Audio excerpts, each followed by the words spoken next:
اعوذ باللہ من الشیطان الرجیم بسم اللہ الرحمن الرحیم ان اللہ لا یخفی علیہ شیء فی الارض ولا فی السماء، یقیناً اللہ پر کوئی شے مخفی نہیں ہے، نہ آسمان کی نہ زمین کی۔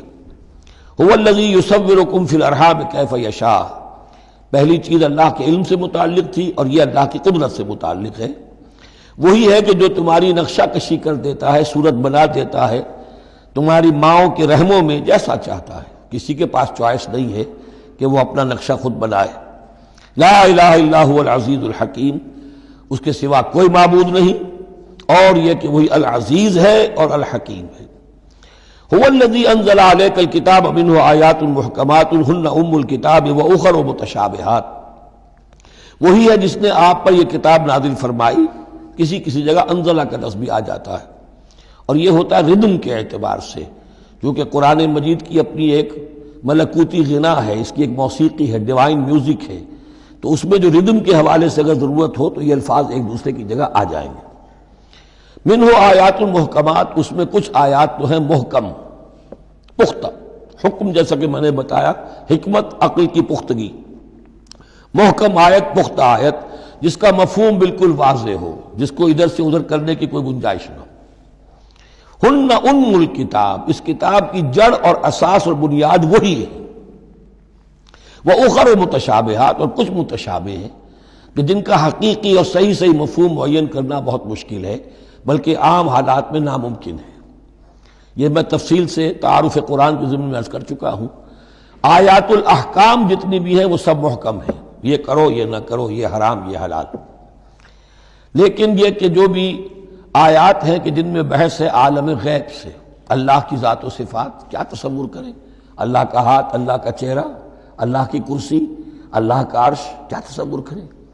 اسی طریقے سے فرشتے، عالم غیب کی شیئیں، عالم برزخ قبر میں کیا ہوتا ہے، اسی طرح عالم آخرہ جنت اور دوزخ کی اصل حقیقتیں ہم نہیں سمجھ سکتے، اس میں ہمارے ذہن کے قریب لا کر کچھ باتیں بتا دی گئی ہیں۔ ما لا یدرک کلہ لا یترک کلہ، اجمالی تصور قائم ہو جانا چاہیے، اس کے بغیر تو راستہ سیدھا رہے گا نہیں آدمی کا، لیکن ان کی تفاصیل میں نہیں جانا چاہیے۔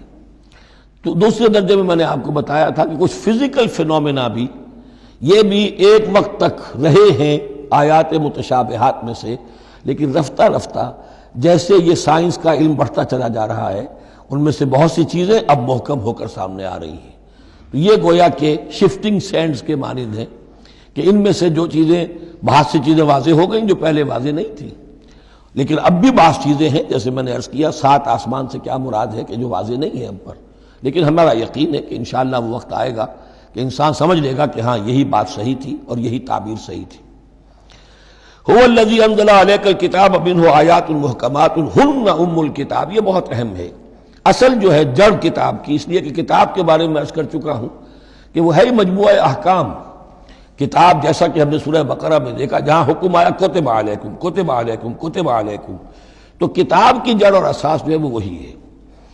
وَأُخَرُ مُتَشَابِهَاتٌ فَأَمَّا الَّذِينَ فِي قُلُوبِهِمْ زَيْغٌ، تو وہ لوگ جن کے دلوں میں کجی ہوتی ہے، اب وہ یہ ہے کہ وہ کوئی خاص بات نئی نکالنی ہے تاکہ اپنی ذہانت و فطانت کا جو ہے ڈنکا بجوایا جا سکے، یا کوئی اور فساد پیدا کرنا ہے، کوئی فتنہ پیدا کرنا ہے، ذہن ٹیڑھا ہو چکا ہے، اب اس ٹیڑھے ذہن کے لیے کوئی دلیل چاہیے قرآن سے، اب وہ متشابہات کے چکر میں لگیں گے، ان کے پیچھے پڑیں گے کہ کسی کے مفہوم کو میں اپنے من پسند مفہوم کی طرف موڑ سکوں۔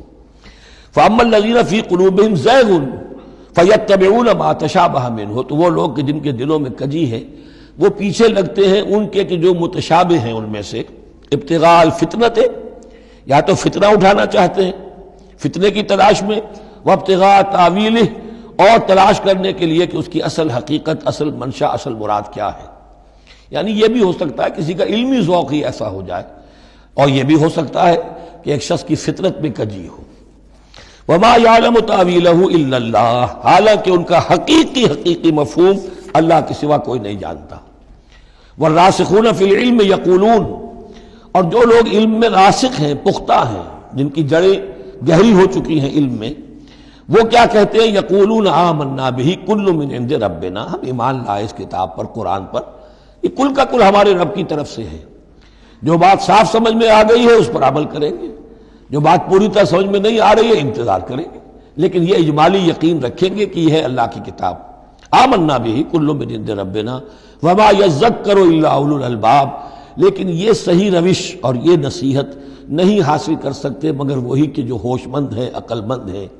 اور سب سے بڑی ہوش مندی یہ ہے کہ انسان اپنی عقل کی لیمیٹیشنز کو جان لے، میری عقل کی حدود کیا ہیں، عقل کہاں تک جا سکتی ہے۔ اگر انسان اپنی عقل کی حدود کو نہیں جانتا تو وہ پھر اولو الالباب میں سے نہیں ہے۔ عقل بڑی شے ہے لیکن یہ کہ اس کی حدود ہیں، ایک حد سے آگے یہ عقل تجاوز نہیں کر سکتی۔ گزر جا عقل سے آگے کہ یہ نور چراغ راہ ہے منزل نہیں ہے۔